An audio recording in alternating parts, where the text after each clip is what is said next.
It's wonderful to meet all you and wonderful to meet you all and to hear about the work that you're doing. Again, my name is Elizabeth Walle. I'm the development coordinator at the Food Chain Workers Alliance. I've been with them for almost 3.5 years. And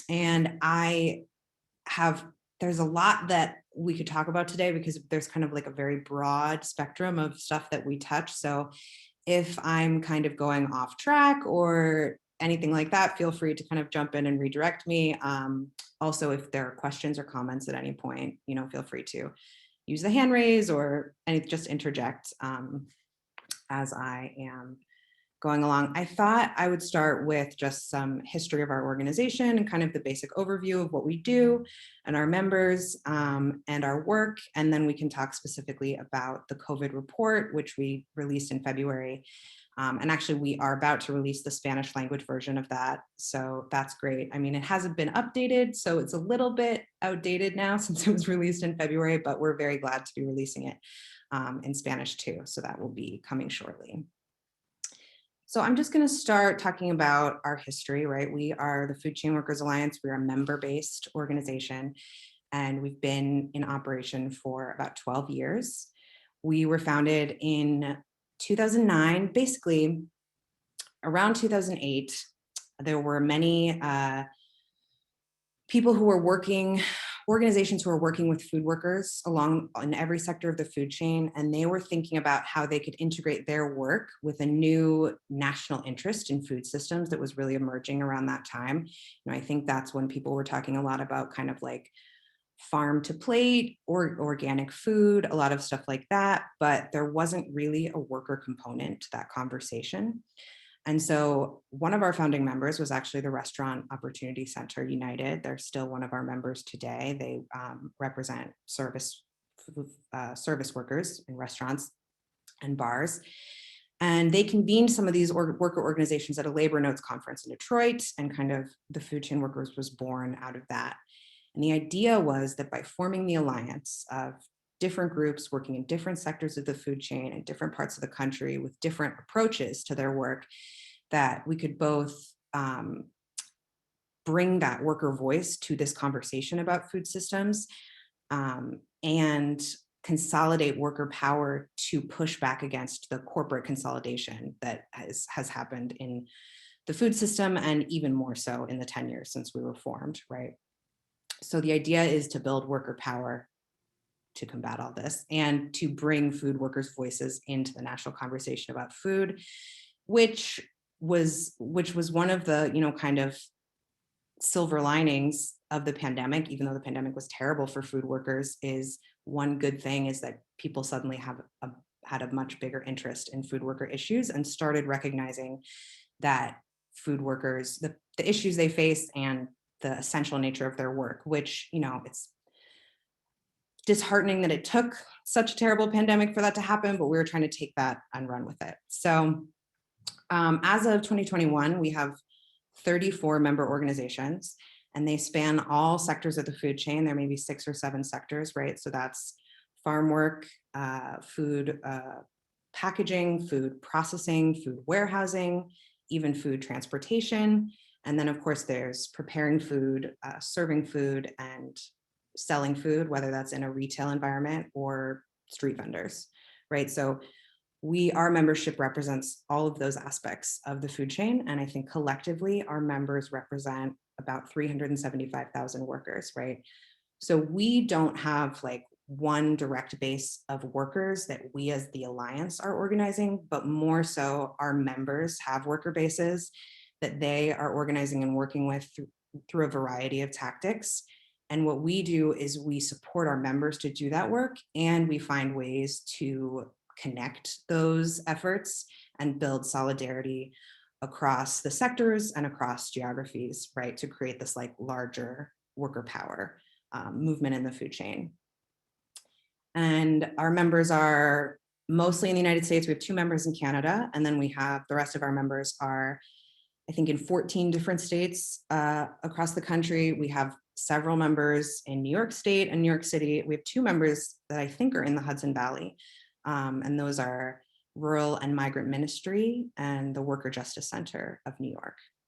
And we have several others outside of that region as well that are in New York. So really, I think the next thing probably that would be good to talk about is like, what's the problem? What's the big problem that we're trying to solve? What are food workers facing? And I think, in short, it's that they're one of the most vulnerable and exploited populations, and they're also a huge part of our workforce. So we did a study in 2016 that concluded that food workers are the lowest paid working group in the United States, with a median hourly wage of $10 an hour. They are also, I know a lot of you are working on food security issues and food access. Food workers are more than twice as likely as other workers to lack access to food, to rely on food stamps to get their food. It's just really kind of an ironic tragedy of the system. So they face a lot of problems with food insecurity, food workers themselves. Food workers also have a very high proportion of people of color in frontline positions and immigrants in frontline positions, and depending on the sector, even more so. If you look at farm workers and meat processing workers, there are huge populations of migrant workers and people of color in those jobs. And it's just kind of a cycle of increasing vulnerability because their status as people of color or as migrants make them vulnerable. Then they get these jobs that are exploitative, that give them very little pay, very few benefits, often make them sick or injure them, which just makes them even more vulnerable. So it's, a vicious cycle. There are over 21 million people working in the food sector, in the food system, I mean. So it's a really large slice of our workforce, maybe less since the pandemic because so many people lost their jobs, right? But they didn't move into other sectors. They are just out of work and still struggling. So the pandemic made a lot of these problems worse, right? So things like, I think the thing that our report really tried to show is that the pandemic underlined existing problems and exacerbated existing problems. So for example, servers in restaurants who are paid a sub-minimum tipped wage, right? Their base wage is maybe $2.13 an hour, and then everything else is tips.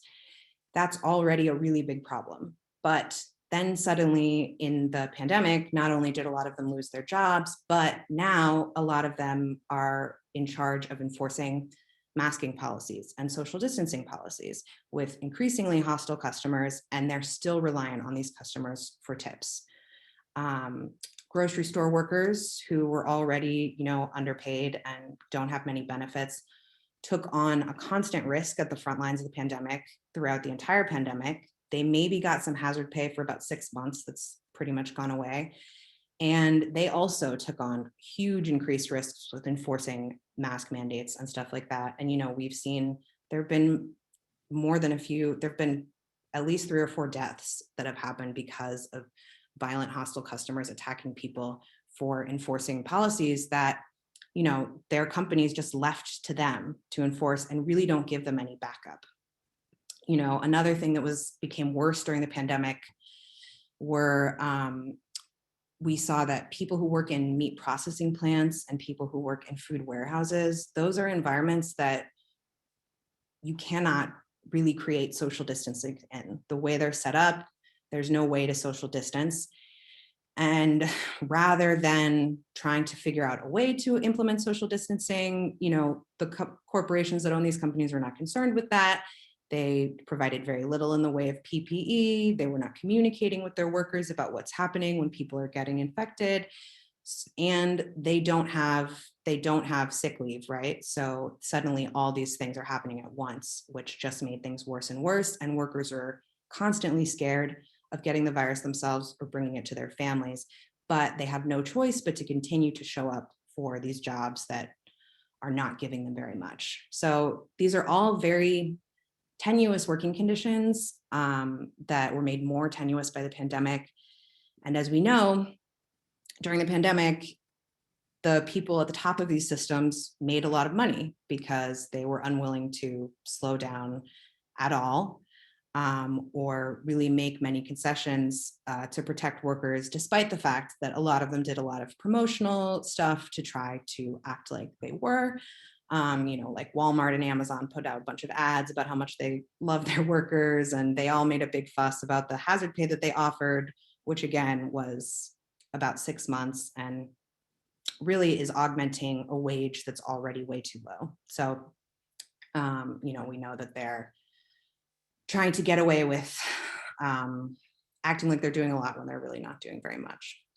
Okay, but before I go too much about the pandemic, so our philosophy at the Food Chain Workers Alliance, right, is that the way to combat these problems is to support worker-led organizing and to build workers' capacity to organize, for them to organize with their coworkers in their workplace, for them to organize in larger coalitions, maybe for legislative changes, but really it's about worker-centered organizing. So we want to build workers' capacity to organize and support them to do that.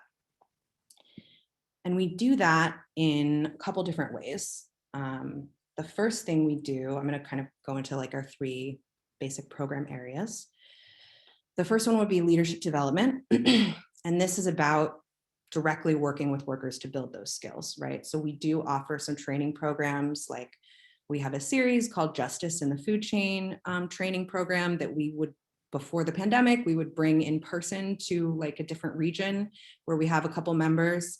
So maybe we would go to New York and our member, the Street Vendor Project, and maybe our member, the Worker Justice Center, and maybe another farm worker group would send their members, and they could pick a module, and it would be something like Organizing 101, or how to build a workplace campaign, or the history of racism in the US food system, right? So it's about building all those skills and also connecting those workers with each other so that this network in the region is coming together, and so that workers have like a support system in place going forward.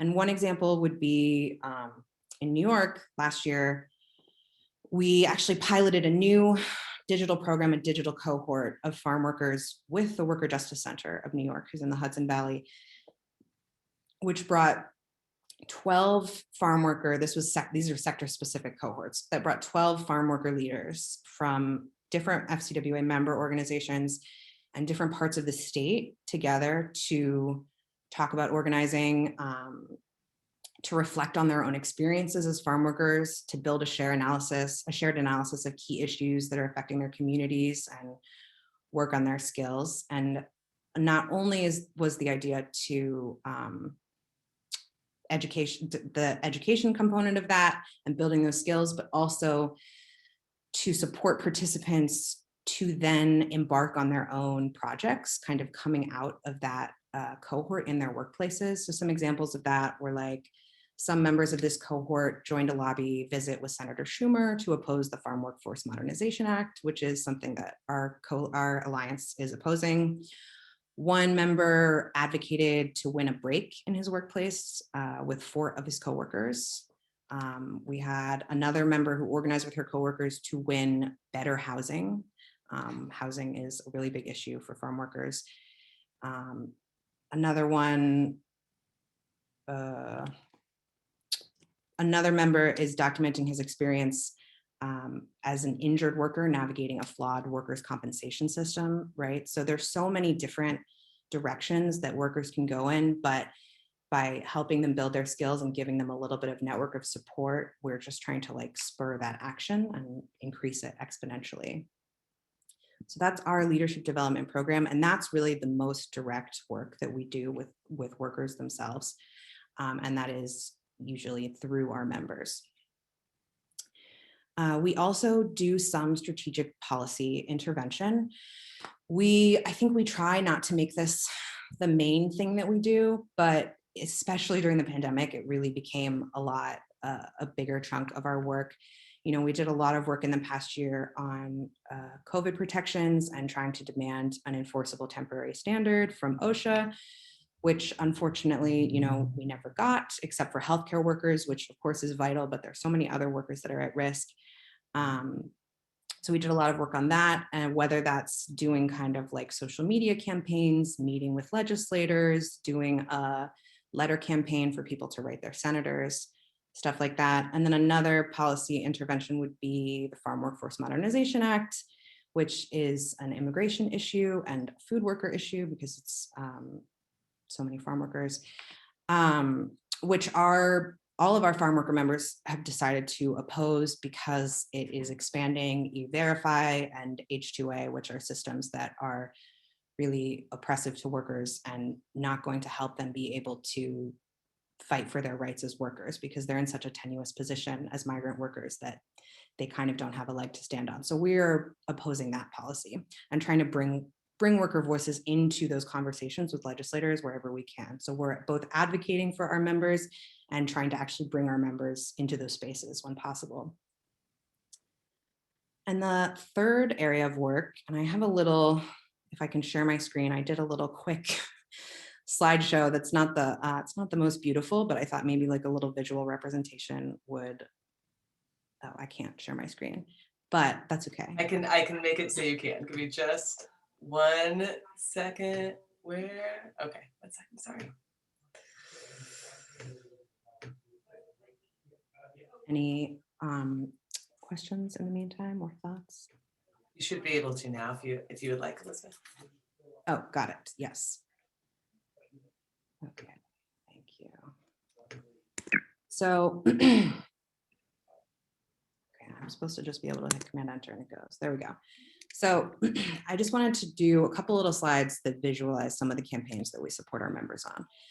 So this Mars campaign, our member Warehouse Workers for Justice, represents a lot of people in Illinois who work in the logistics and warehouse industry in Illinois, which is a huge hub, and specifically a lot of workers in the Mars Candy Warehouse. And last year there was, as I referred to kind of earlier, a lack of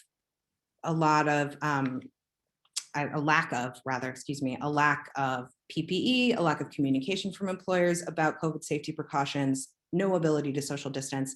And we also had a lot of workers asking, you know, is candy essential? Why am I putting my life at risk so that Mars doesn't have to, you know, slow down 1 ounce of its profit? So they did a campaign. They delivered a petition to headquarters. They delivered a petition to management.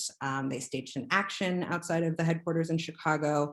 And we supported them by, you know, amplifying on social media, by helping them to get some media coverage, and by providing probably some strategic support behind the scenes, so those are kind of the 3 ways that we support these campaigns.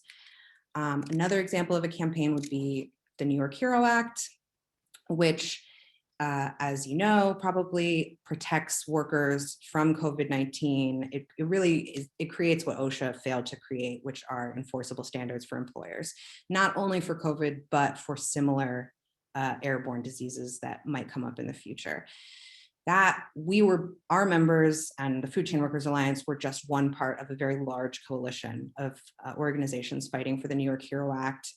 It was a very long campaign led by groups like Align New York, and it was a combination of, you know, lobbying lawmakers, getting earned media, staging direct actions, and that was similar for the New York State Excluded Worker Fund that I also have on this same slide, which was extending pandemic relief funds to all of the undocumented people who were excluded from federal funds. And yet so many of those people are essential workers. So many of those people were really struggling and got no relief. So our member, especially the Street Vendor Project in New York City, really did a lot of work on that fund. There were workers who went on a hunger strike for, I think, like maybe almost 20 days.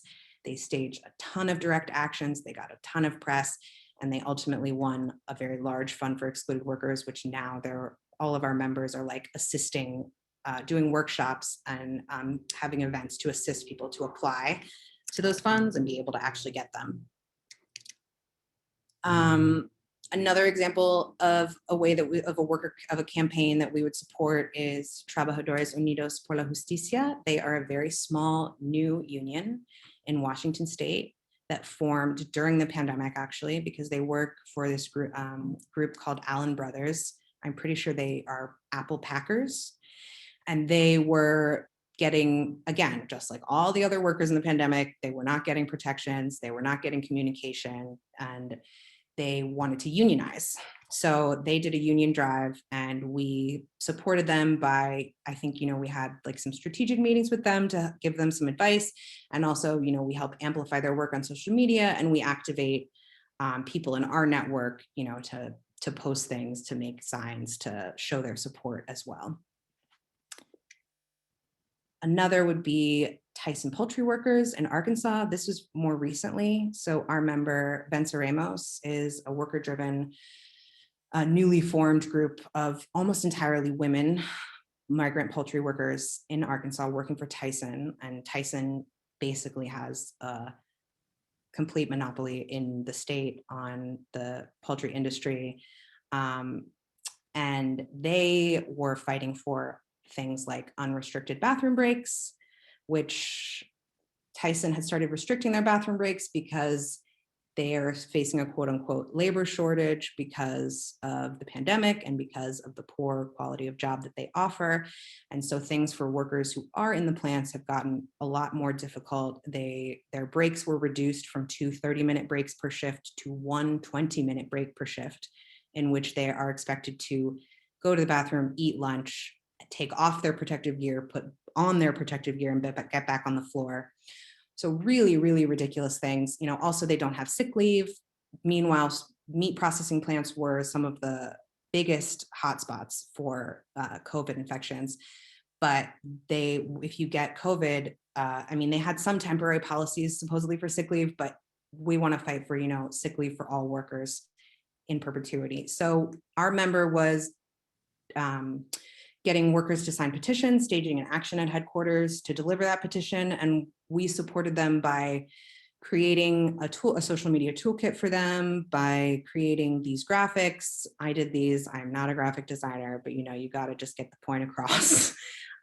So we created these graphics. We activated our network to amplify this online.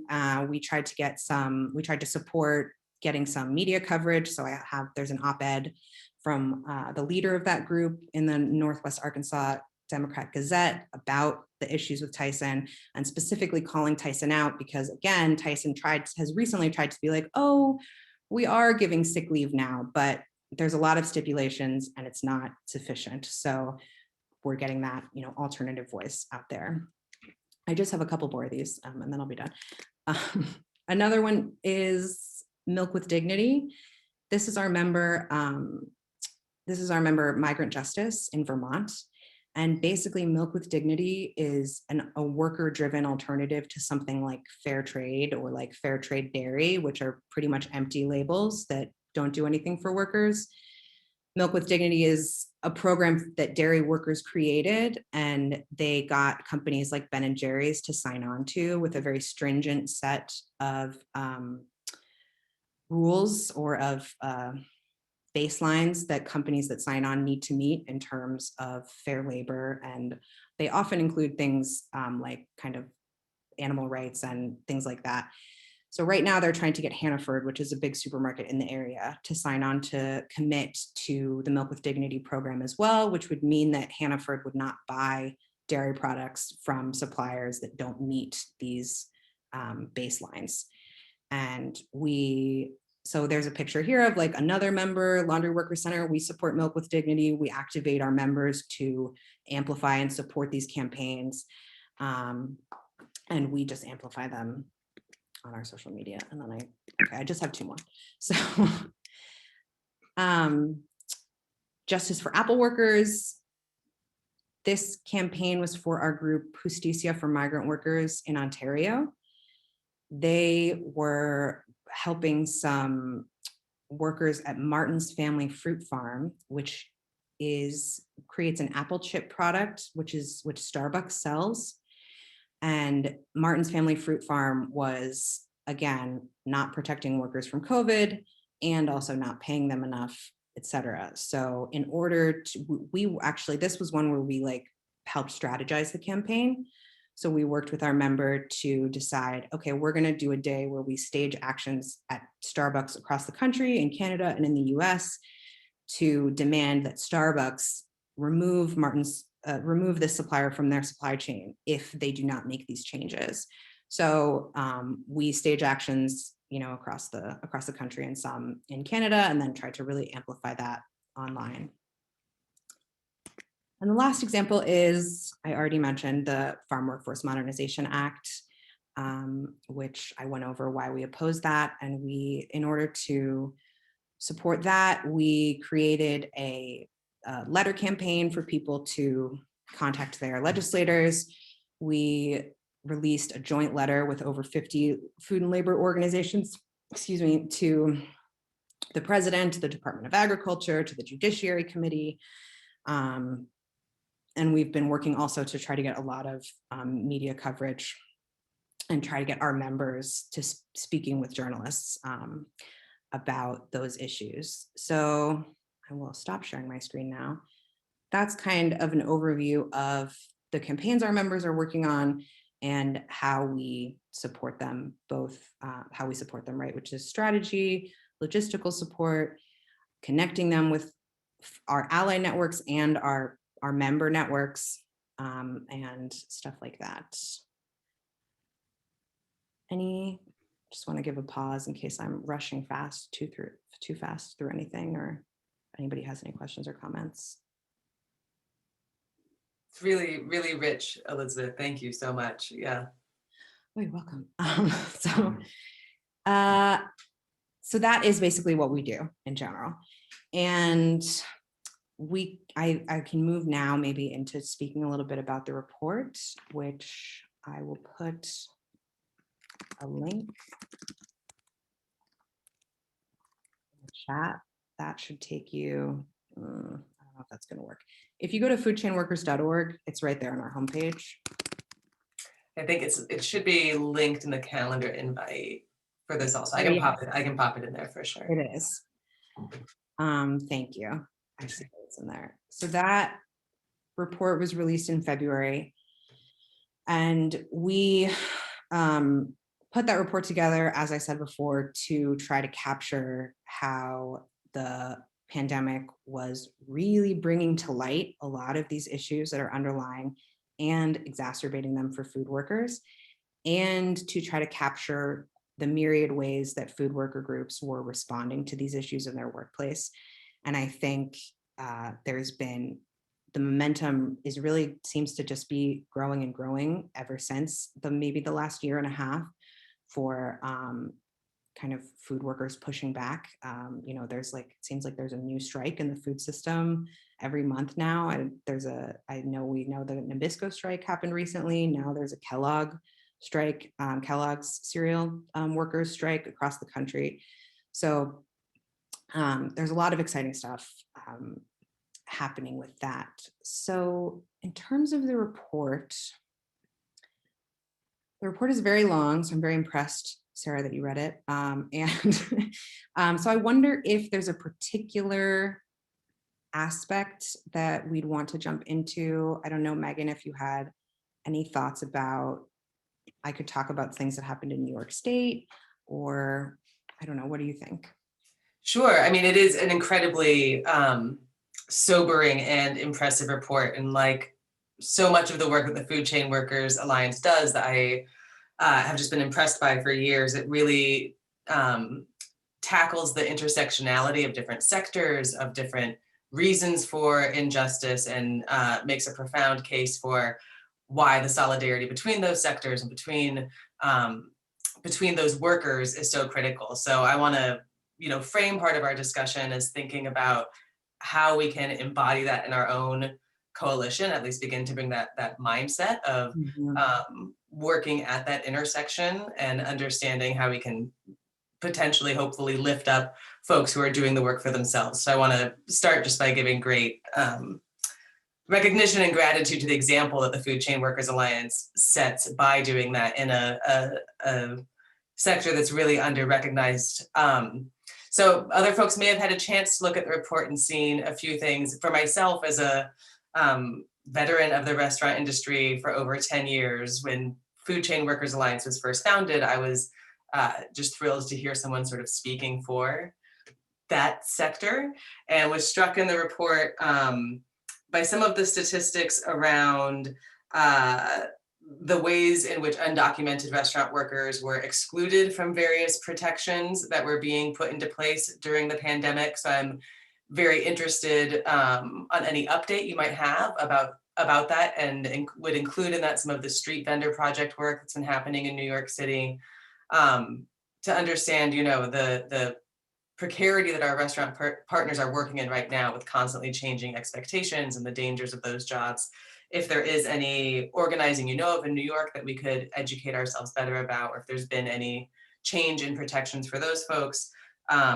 And then I would have a similar question about the farm workers who also were excluded for many reasons, including migration status. So yeah, restaurant workers and farm workers in New York, I'd be really curious to know if there's any updates since some of the data that was in your report, like the fact that 50% of farm workers don't have health insurance, they're excluded from the CARES Act, that type of thing. Yeah. Well, there is one actually really interesting update an exciting update on farm workers in New York State. Just yesterday, we were celebrating the first farm worker union in New York State.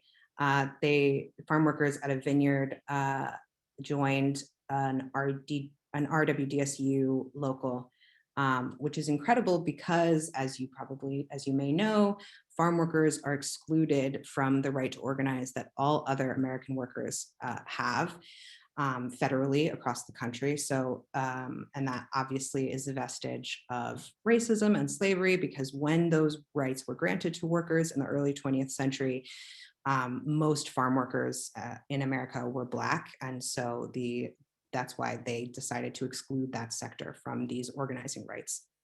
So a huge fight is to change that. And in 2019, the Farm Laborer Fair Labor Practice Act was successfully passed. That was something that a lot of our members were fighting for. And as a result of that, farm workers now have the power to organize, to form unions. And we had kind of that first victory just yesterday. We were celebrating that, which is amazing. And New York is a really great example, actually, especially in the last year or two, of creating solutions to problems that the federal government is refusing to fix. With the New York HERO Act and OSHA refusing to create a standard for workers, they created that standard for New York State workers.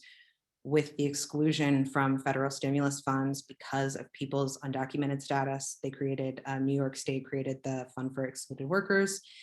There are, of course, problems, those things are not perfect, and we still need to help workers be able to fully access those rights, fully access those funds, and be able to ensure that something like the New York HERO Act is actually enforced and employers are monitored. One problem, especially with OSHA, even if OSHA had created an enforceable standard, is that their capacity to enforce things is very small, and enforcement violations basically end up with what is pretty much a very small fine. So, like, something that's in our report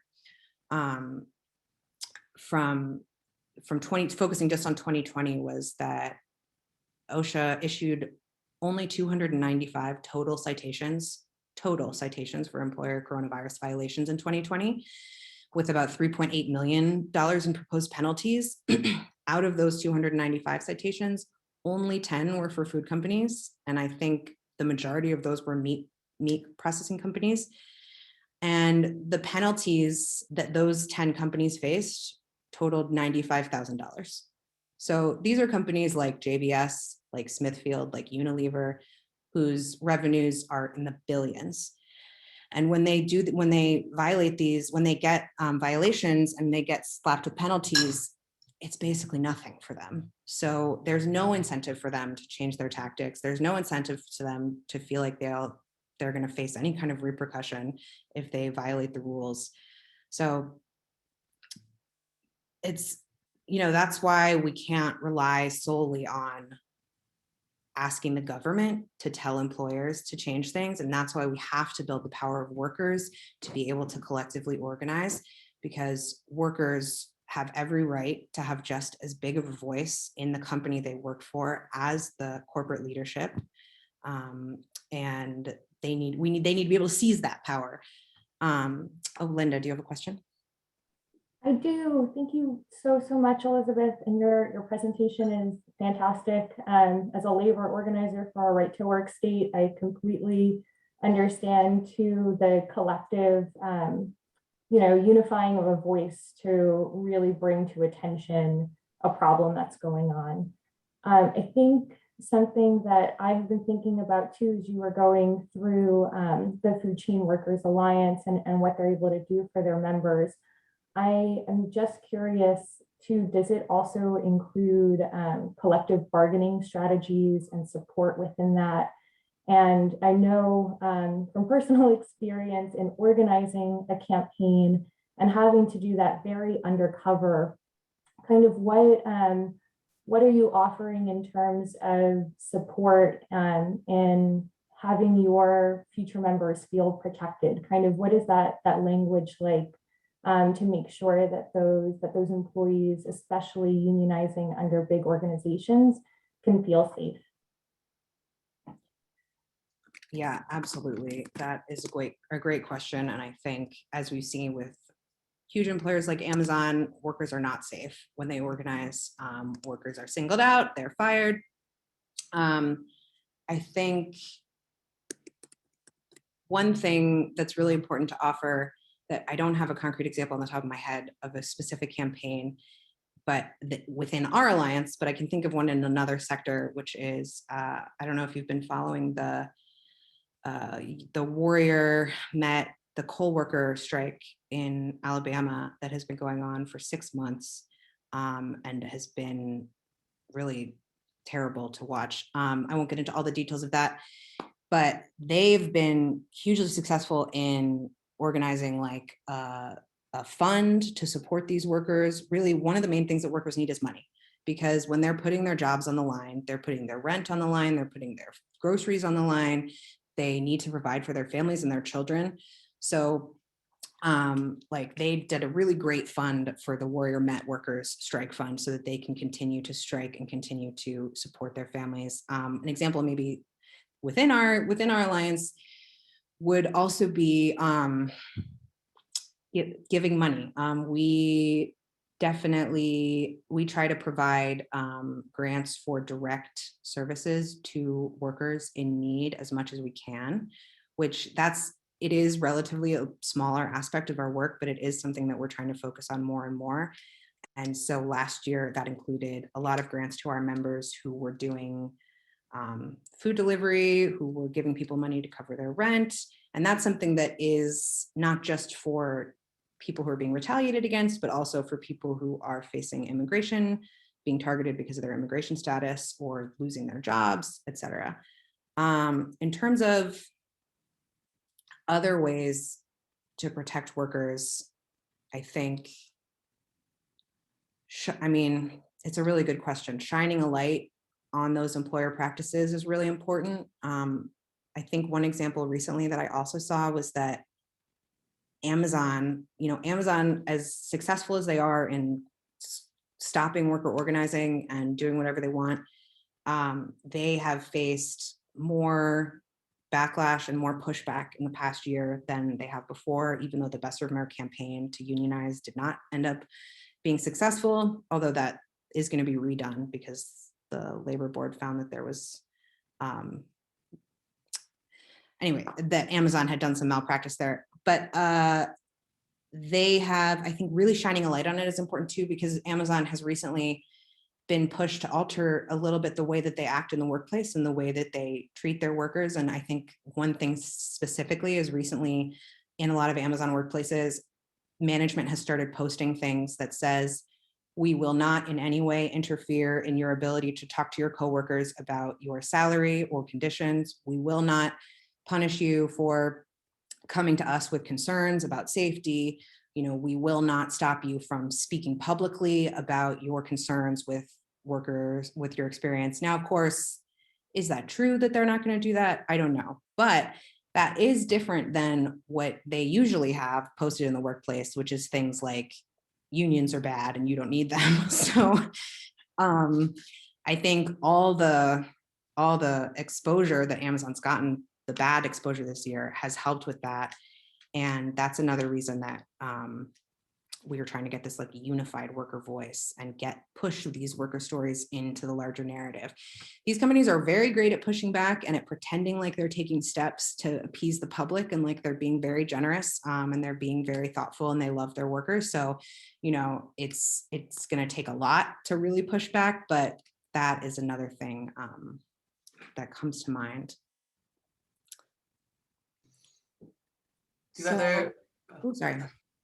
Oh, I was just going to ask if other folks have questions about the impact of COVID or anything else that Elizabeth has shared with us so far. I have a quick question. First, thank you again. That was a great presentation.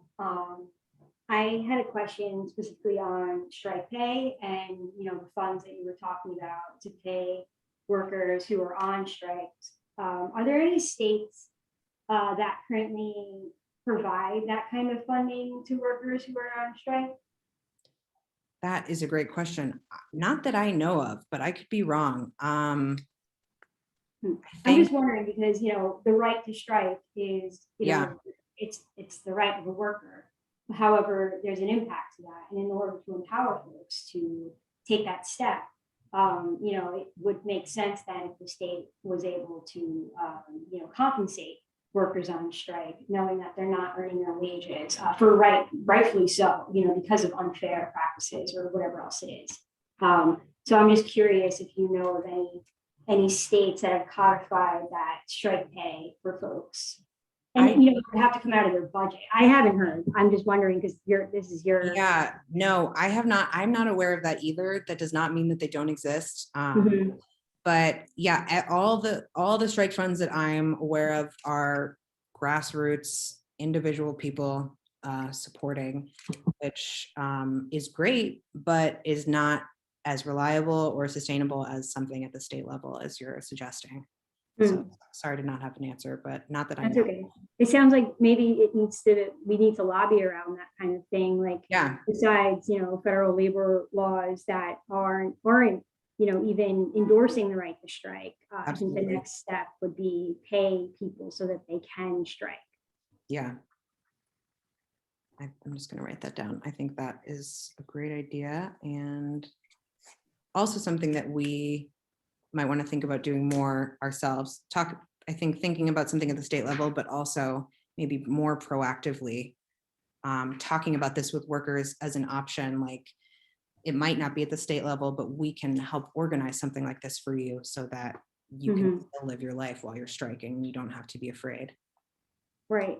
Yeah, I think it kind of, I've been thinking as you were speaking about, how we can scale the value of labor in the economy to use that as a leverage point.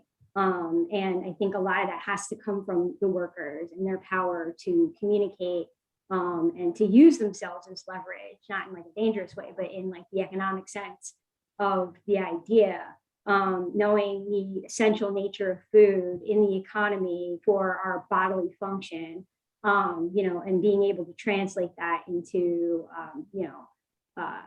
the power, which is that's exactly what you're doing here. And I have to say, I love the networked approach. I think, and Megan, you said this earlier, one of the barriers of the coalition through all of the interest groups has been engaging workers, engaging folks who are impacted, and it's been really tough.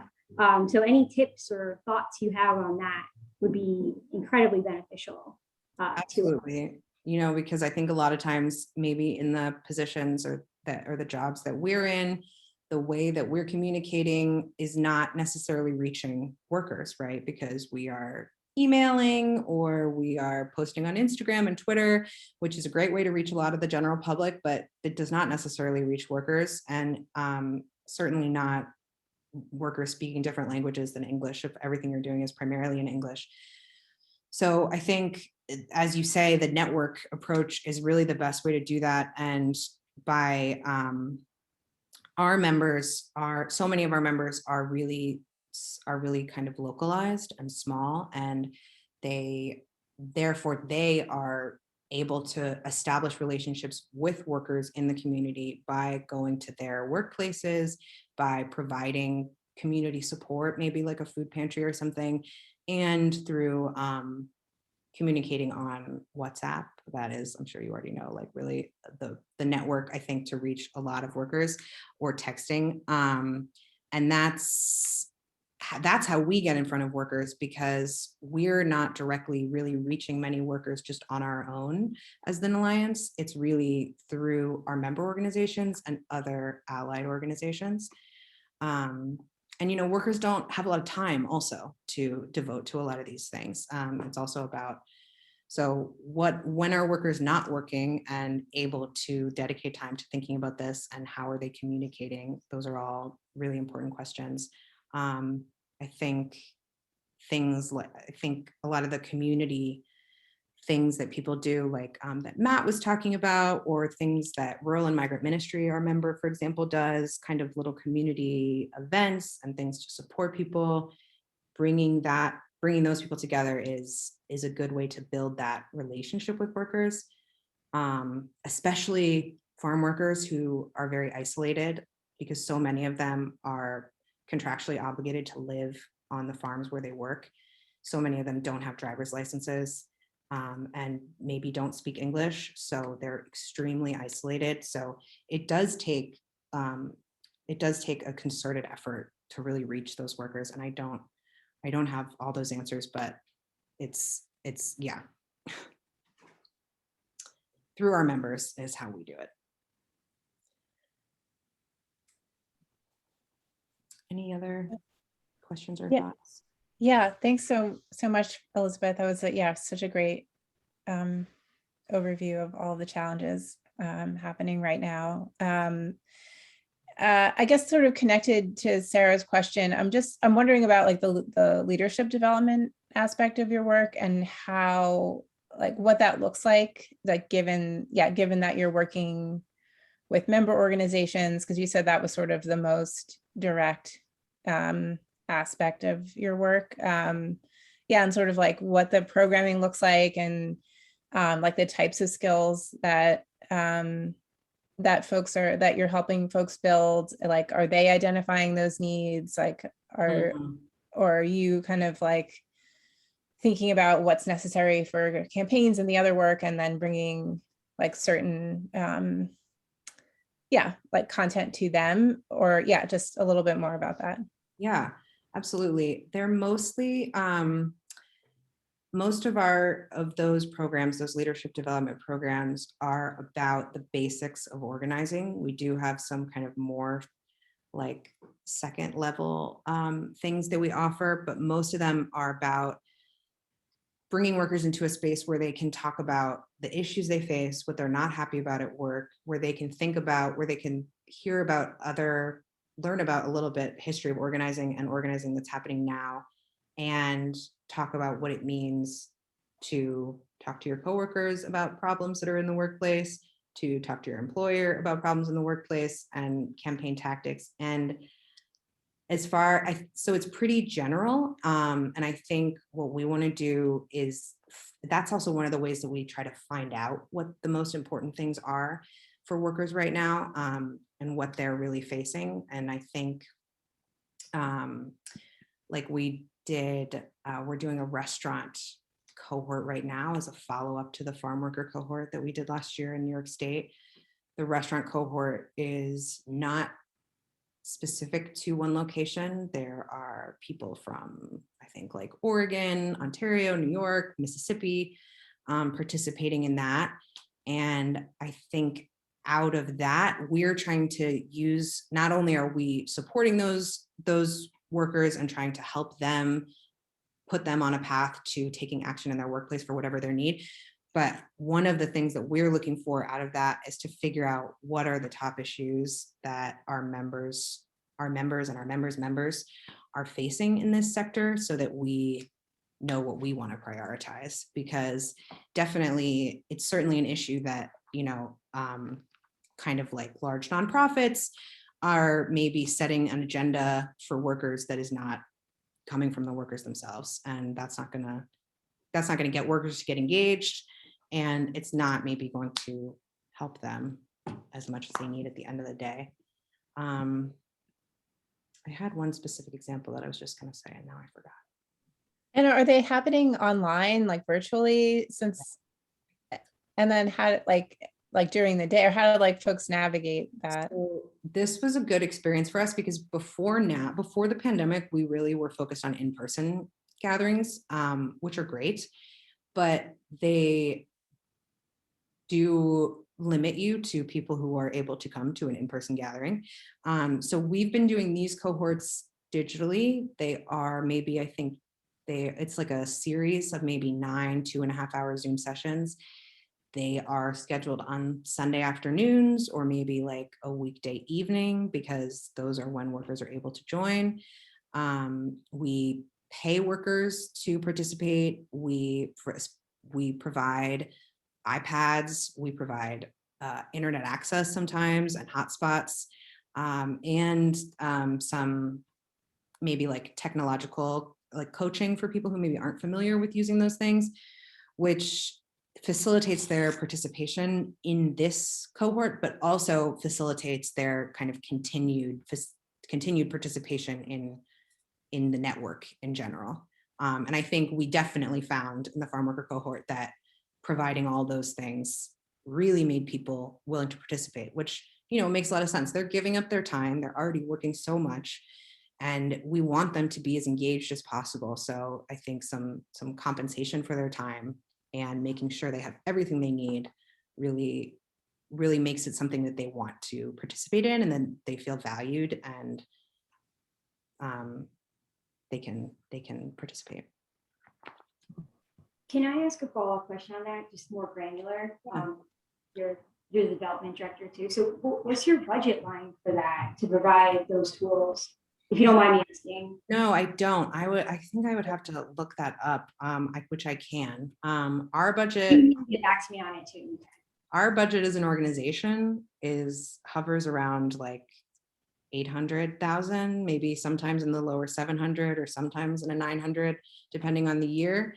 I think we set aside a couple $1,000s for that. I don't think, I'm trying to find the Engage New York budget, because that was the farm worker cohort.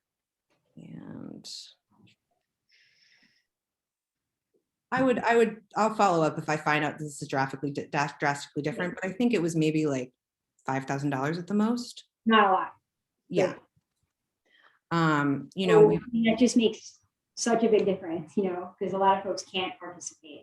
yeah, Even if you hit that time mark, they don't have what they need, and just making it easier for people to kind of, you know, be able to participate in these kinds of functions is like critical.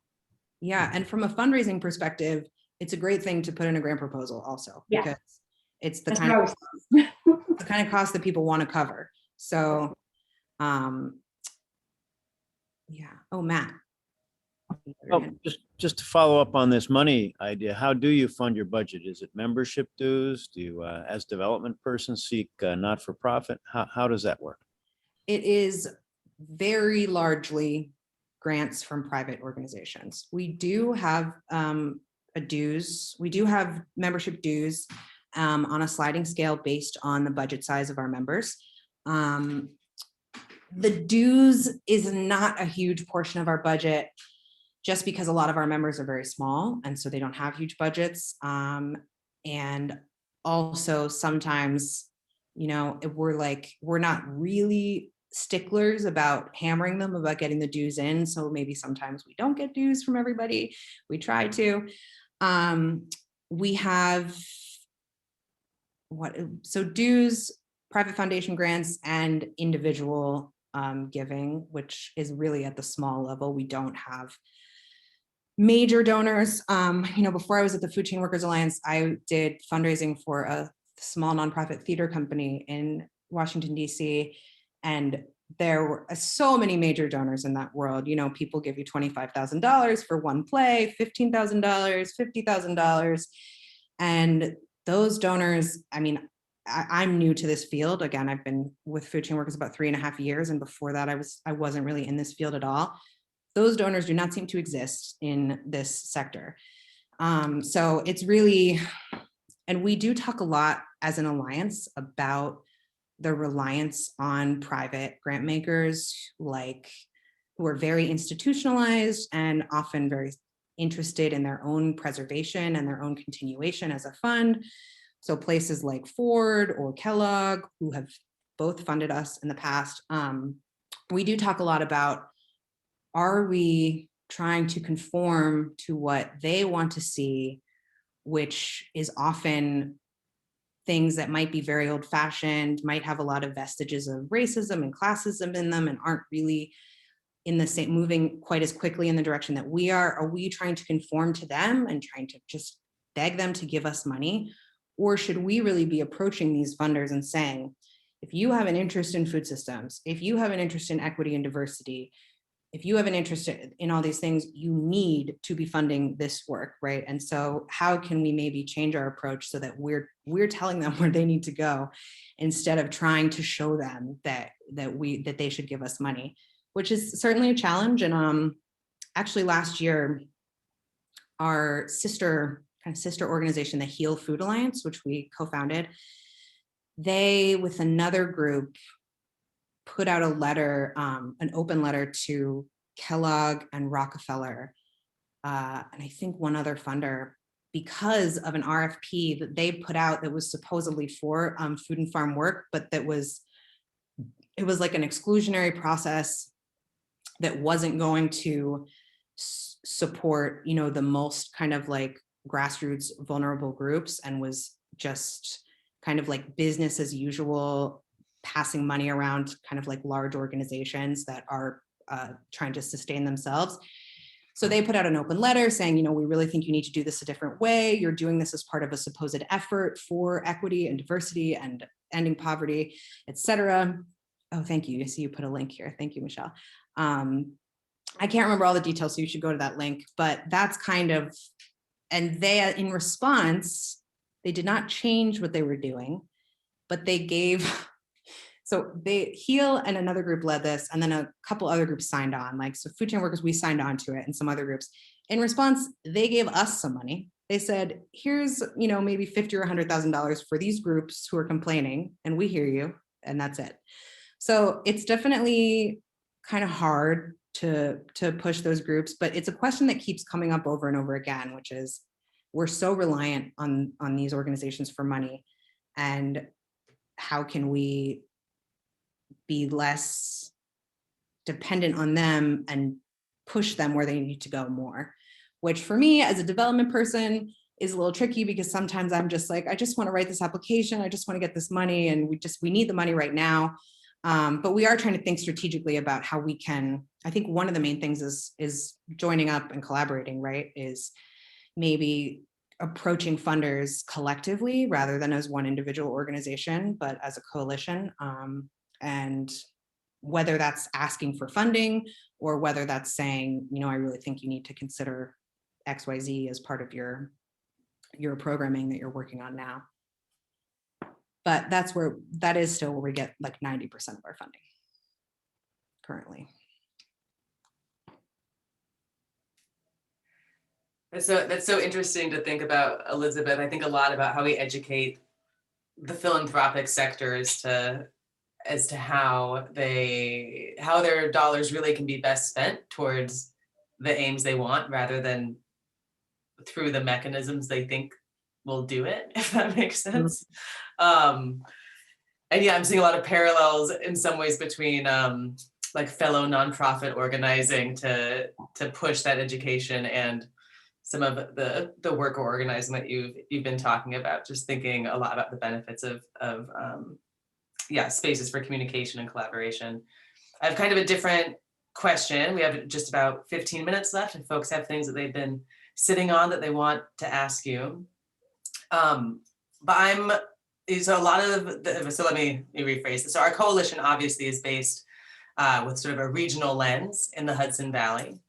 And the scale of farms we have here when compared to, farms in the Midwest or something like this, for us, what is a pretty large farm would be a pretty minuscule farm in Southern Illinois. And then we have very, very small farms operating on as little as, a quarter or half of an acre, something like that. So there's a really great book by Margaret Gray called Labor and the Locavore that points out, this kind of consumer assumption that there is no labor abuse on smaller farms, right? That it is somehow, anyway, it's inaccurate. Certainly the H-2A visa program applies to smaller farms as well. So I wonder if you have any, I know you said many of your coalition members your alliance members are pretty small organizations. I wonder if there's any organizing happening like across some of these smaller scale farms that we might be aware of, or if you can think of some of the challenges that you see in different scales when workforces try to organize. Mhm. Yeah, I think so. One organization in our membership that is organizing farm workers in New York State and is a worker-driven organization is Alianza Agricola. They are not in the Hudson Valley, but they're in Western New York.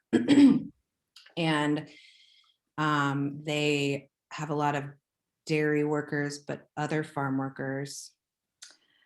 I think most of our members who are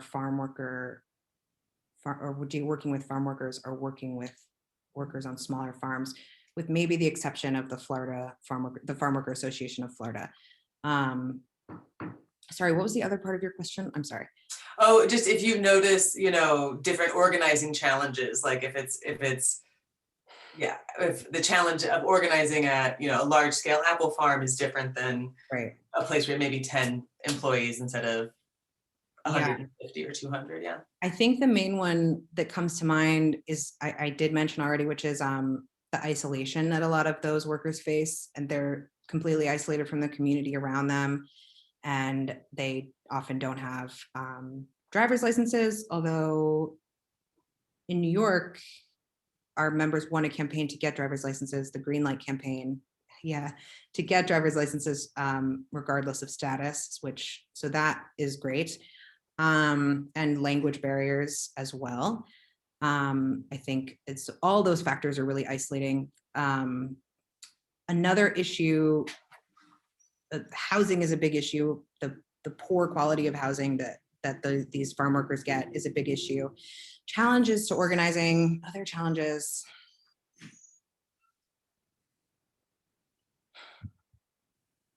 I'm a little bit drawing a blank right now, but that's okay. It's kind of a broad question. Sorry, one of the problems also with me being the development and comms person is I'm not like in the trenches organizing like some of my colleagues are. So sometimes I don't have all the granular details. I'm sorry. That's perfectly all right. Are there any other questions or thoughts, or Elizabeth, if you had any questions for us about the region of the sector, or the places we work, I'd be happy to answer those. Well, No, go ahead. Well, one question just for our values committee, Elizabeth, would be what would you say are the core values that drive your organization? I think those core values, very bluntly and very succinctly, would be, we don't really advertise this to our funders, especially, but I would say anti-capitalism, anti-racism. I think maybe anti-capitalism is a little bit strong politically, but I think the capitalism itself is really the source of most of these problems, and it is inextricably linked with racism. So I think it really boils down to that. And then on the kind of like not anti-note, but positive note, I think our core value is centering workers in everything that we do. And the idea that all people deserve dignity, all people deserve a quality of life, all people deserve safety and access to food, which I'm sure that we all share that value.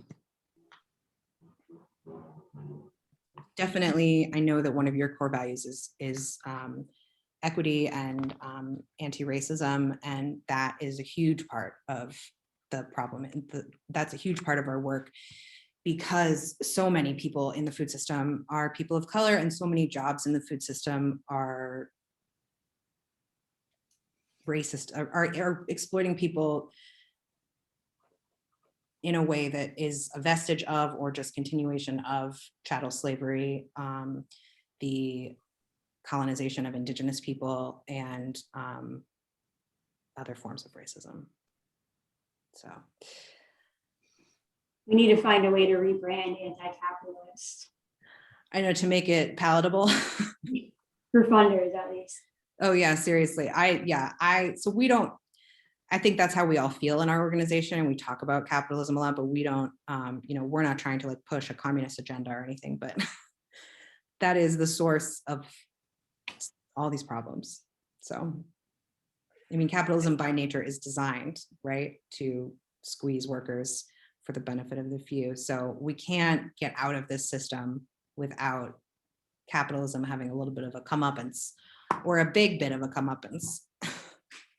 I had a quick question. I don't know if we still have time on. I know you were talking about the campaigns that you run for the network groups of workers. Do you ever run campaigns for local communities? Because you keep mentioning you're nesting the issues that exist with labor issues, housing issues, healthcare issues. Do you ever run more like comprehensive community grounded campaigns for workers so that they can go like to their city council meetings or to the state senate or to the county executive, requesting these other kinds of protections like equal and fair wage and housing, and just like on a real small scale local level? So our members do, I think we would support our members to do that. On the really local level rather than at the state or federal level, you mean? Yeah. That's a good question.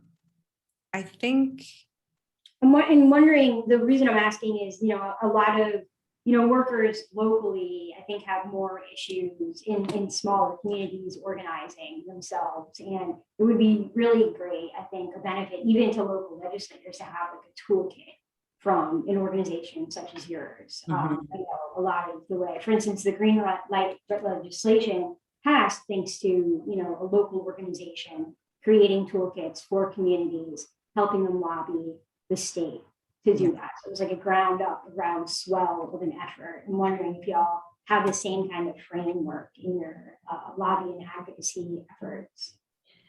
definitely yes at the state level. Smaller than the state level, I can't think of any examples in our alliance, but in LA right now, where street vending was legalized in 2018, there's like my council member, actually, I live in LA, my council member wants to ban street vendors on a certain area of Melrose Avenue, which, because there's been an increase in violent crime, they're blaming that on street vendors, which is of course ridiculous. And they're trying to ban street vending, which has been legalized.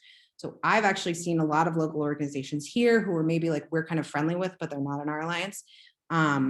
They're doing a lot of local organizing, both to get residents to care about this issue and contact the city council, and to bring street vendors into council meetings and to create materials like videos and stuff with street vendors, speaking on those issues and trying to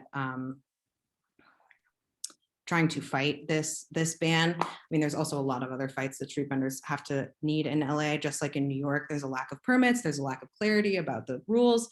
And actually, street vendor project in New York, I mean, New York City is huge, so it's not really like a super small localized area. I'll give you a little bit more like specificity. So the coalition represents 8 different counties in the Hudson Valley region.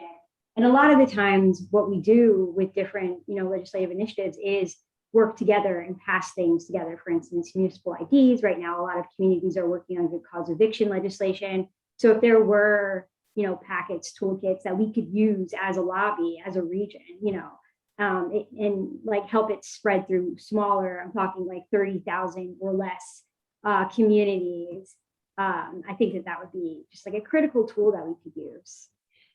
Yeah, you mean if there were existing materials to use, or if there was? Yeah, like based on, and we can talk offline if you want. I feel like this discussion, my question is diluting. But yeah, just like materials that, you know, that based off of the campaigns that you're already running, but for like the most local level of government, that could help strengthen the power of a region. So I like to take it from like, knowing the federal government stinks, doesn't give us what us need.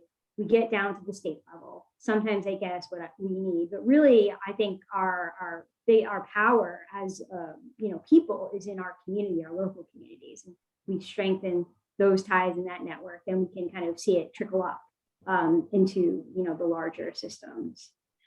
Absolutely. I think that there are probably some instances of sharing materials kind of from a larger campaign, so that people who are organizing on a smaller level can kind of get started. And also, one of the things that I think we would want to do is help create materials when groups don't have capacity for that, because maybe that's the big barrier. But specifically, maybe we could talk further about this specifically offline. Yeah, I'd love to. And if anybody also is interested in contacting or speaking further about this, you can reach me at my email address, which is, I'll put in the chat, which is elizabeth@foodchainworkers.org. Oops.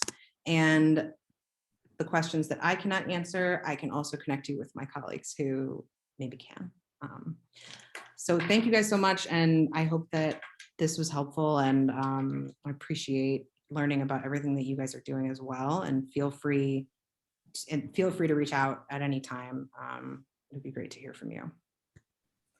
Thank you so much, Elizabeth. That was just really, yeah, incredibly rich content, so much food for thought. And I hope that we'll have opportunity to connect our various organizations and the coalition, you know, and anything we can do to support the Food Chain Workers Alliance as well, or any of your member organizations. You know, if something's happening in New York or nationally that needs some amplification, we'd love to support that as well. And I'm excited this conversation really builds on the next speaker we'll have on November 1st, when Dr. Laura Ann Minkoff-Zern will join us. She'll be talking about the New American Farmer book that she put out and the research she's done around that, which really gets into some of the racist history of the H-2A visa program of the USDA, and how that has impacted New Americans in their quest to become farmer owner operators in the present day in New York and across the country. So that should also be a really great talk. Yeah. Thank you so much, Elizabeth. That was awesome. Thank you everyone for giving some of your afternoon to this. And I'm looking forward to seeing you all again soon. Thank you very much. Really appreciate it. Thank you. Thank you. Thanks, Megan. Thank you. Thanks, Megan. Thanks, guys. Megan, can you stay on for just a minute? I have one Sure. thing. Yeah. Just to fill you in on progress for getting the film from. Yeah. Oh yeah. How's that going? So it's going good. We put some dates out. They put some dates out. So it's going to be. You know what? Sorry. Let me stop recording.